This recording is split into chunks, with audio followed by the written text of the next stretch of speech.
मैं मुख्यमंत्री से आग्रह कर रहा हूं कि हम आ गए हैं आपके दरबार पर। हम कोई बड़ी चीज नहीं चाह रहे, कोई वित्तीय मामला नहीं है। हमें खाली हमारा खत दे दो, हमारा स्वाभिमान लौटा दो, हमारी इज्जत लौटा दो, हमारा ट्रांसफर कर दो, और हमें कुछ नहीं चाहिए। तो साथियों, हमें डट के रहना है, एकता में रहना है, और हमारा जो हक है हम वो लेकर यहाँ से उठेंगे। इसी बात के साथ मैं अपनी वाणी को विराम देता हूँ। धन्यवाद। बहुत बहुत धन्यवाद महेश जी। इसके आगे मैं आमंत्रित करता हूँ श्री नंदराम जी गुर्जर, माँ भारती शिक्षक संघ, वो आए और अपने विचार रखें।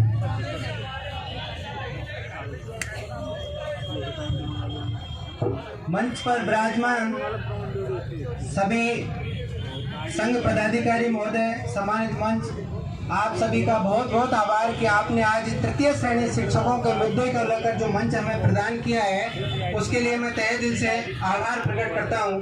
साथ ही जो शिक्षक साथी बाड़मेर, जैसलमेर और अपनी मांग के लिए विभिन्न जिलों से आकर यहाँ पधारे हैं, उनका भी मैं आभार प्रकट करता हूँ कि कम से कम जो साथी हैं वो अभी जागरूक तो हैं अपनी मांगों को लेकर के।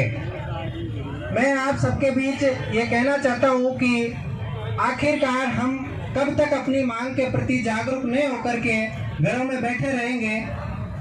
जैसा कि ग्रुपों में देखा जाता है कि ग्रुपों में जितनी जागृति दिखती है उतनी अगर उसकी आधे भी यहाँ आ जाते हैं तो मैं मानता हूँ कि ट्रांसफर मुद्दा जो है आज ही यहाँ सॉर्ट आउट हो जाए। तो जो भी आज जो साथी आए हुए हैं, मैं उनसे कहूंगा कि एक बार अपना प्रयास ये जरूर करें कि यहाँ जो भी बैठे हैं, जितनी भी संख्या में बैठे हैं, अपने जो भी संघ जो साथी हैं उनको एक बार पुनः आप कॉल करें और उनको कहें कि क्या एक दिन का टाइम आपके पास नहीं है, आज आप नहीं आ सकते क्या। और इस खुले मंच के माध्यम से मैं सरकार से कहना चाहता हूं कि शिक्षकों की पीड़ा को समझते हुए तृतीय श्रेणी शिक्षकों की तबादला सूची शीघ्र जारी करें, ताकि इनके मन में जो कुठाराघात बार बार हो रहा है, उनके साथ जो सौतेला व्यवहार हो रहा है, उस पर थोड़ा सा संतोष प्रदान मिले और इनको थोड़ी आत्मसंतुष्टि हो कि आखिरकार सरकार हमारे प्रति भी संवेदनशील है। अंत में मैं कहना चाहूंगा कि उंगलियां उठेंगी जब जब तू कदम बढ़ाएगा, उंगलियां उठेंगी जब जब तू कदम बढ़ाएगा। आखिर मुसाफिर तू जीत ही जाएगा, आखिर मुसाफिर तू जीत ही जाएगा। आखिर अपनी मांग को लेकर कब तक घरों में बैठे रहेंगे, एक बार तो तुझे यहाँ धरना स्थल पर आना ही होगा, आना ही होगा। धन्यवाद।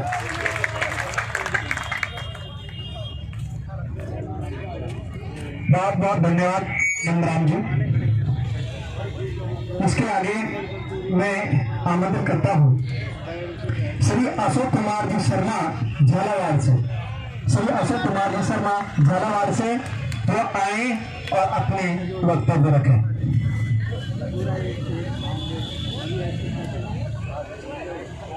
भारत माता की, भारत माता की। साथियों, आज हम जिस मुद्दे के लिए एकत्रित हुए हैं, उस मुद्दे के वो हम सबकी एक ज्वलंत और पीड़ादायक समस्या है। हमें इस चीज का बड़ा अफसोस है कि सरकार ने सभी श्रेणियों के ट्रांसफर करे पर तृतीय श्रेणी के ट्रांसफर नहीं करे। आज हमारे शिक्षक साथी बहनें जो 500, 600 किलोमीटर दूर नौकरी कर रहे हैं, उनसे पूछो कि नौकरी कैसे होती है। उनकी पीड़ा, उनका परिवार, उनके बच्चे, वो सब सारी सामाजिकता को भूल चुके हैं, क्योंकि उनको अपने परिवार से 10-10, 15-15 साल दूर हो गए। आज मैं झालावाड़ में पोस्टेड हूँ, मुझे 10 साल हो गए, 2012 की पोस्टिंग है। कई साथी जिनको 15-15 साल हो गए प्रतिबंधित जिलों में, 20-20 साल हो गए। उनकी पीड़ा को कौन सी सरकार सुनेगी? बीजेपी सरकार आती है तो कांग्रेस के ऊपर डाल देती है, कांग्रेस आती है बीजेपी के ऊपर डाल देती है। हमारी पीड़ा को समझने वाली सरकार आज तक सुनी नहीं किसी सरकार ने।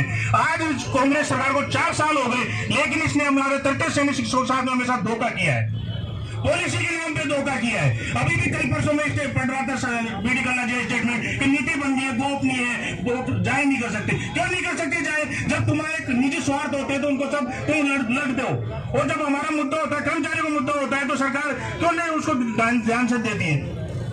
सरकार को विवश होकर ट्रांसफर करना पड़े, ऐसा आंदोलन इस शहीद स्मारक के प्रांगण में होना चाहिए। जब तक हम पुरजोर तरीके से तन मन धन से समर्पित होकर संगठन का साथ नहीं देंगे तब तक हमारा ट्रांसफर नहीं हो सकता। हम सोचे कि जयपुर चलाए घूम आएंगे मिलेंगे फिरेंगे, इससे ट्रांसफर नहीं हो रहा। हमें यहाँ धरना देना पड़ेगा, हमें यहाँ बैठना पड़ेगा, रुकना पड़ेगा, चाहे हमें 1 दिन लगे 2 दिन लगे, हमें बैठना पड़ेगा। जब भी हमारा ट्रांसफर हो सकता है होएगा नहीं, संभावनाएं कम है, क्योंकि सरकार के कानों में तेल डला हुआ है। सरकार नहीं सुन रही है। छोटे मोटे आंदोलन खूब हो चुके, सरकार के कानों पे जूतक नहीं रहेंगी। सरकार ने एक भी स्टेटमेंट 33 सैनिक शिक्षकों के ट्रांसफर के बारे में नहीं दिया। शिक्षा मंत्री बदल दिया, लेकिन हमारे बारे में हमारी समस्या जाके ताई बनी हुई है। और एक बात और मैं आपसे कहना चाहूंगा, जिस दिन ये नई भर्ती हो गई ना तो ट्रांसफर को भूल जाना कि ट्रांसफर हो जाएगा, क्योंकि हमारी सारी जो खाली सीटें वो भर जाएगी और ट्रांसफर के लिए कोई जगह खाली नहीं रहेगी। तो मेरा आपसे करबद्ध आग्रह है कि जब तक हमारे प्रदेश कार्यकारिणी है, जब तक जो मार्गदर्शन दे उसमें रहकर हम आंदोलन के लिए प्रतिबद्ध रहें, संकल्पबद्ध रहें। और मैं प्रदेश कार्यकारिणी से निवेदन करूंगा कि हम मास्टर चाहे जो वजह हो जाएगा, लेकिन आज सब प्रतिज्ञा ले कि हम हमारे परिवार को, हमारे रिश्तेदार को इस तरीके से जागृत करेंगे कि आने वाले समय में कांग्रेस को वोट नहीं देंगे यदि हमारा स्थानांतरण नहीं होता तो। क्योंकि बीजेपी सरकार को सबसे ज्यादा चिंता रहती है धर्म की। हम उसे ये कहते हैं कि हम धर्म परिवर्तन कर रहे हैं, हम और धर्म में जा रहे हैं, तो तुरंत सुन लेती है। कांग्रेस सरकार को रहती है वोट की, कि हम कहते हैं कि हम वोट नहीं देंगे तो वे सोच लेती है कि जरूर कल कुछ करें हम, नहीं तो वोट नहीं देंगे। जब पेंशन जैसी समस्या को सुलझा सकती है तो क्या हमारा ट्रांसफर नहीं कर सकती? तो मेरा सबसे आगे बात यही है कि पेंशन जैसी बहुत बड़ी संकट समस्या थी हमारे सामने, उसको सरकार ने दूर कर दिया। तो क्या ट्रांसफर नहीं कर सकती? ट्रांसफर कर सकती है, लेकिन सरकार की नीति में और नीयत में खोट है। सरकार चाहती है कि हम इसे चुनावी मुद्दा बनाए, तो चुनावी मुद्दे के लिए हम 1 साल और ठोकरेगा इनके, कि हमें मिले चुनावी मुद्दा बनाने के लिए।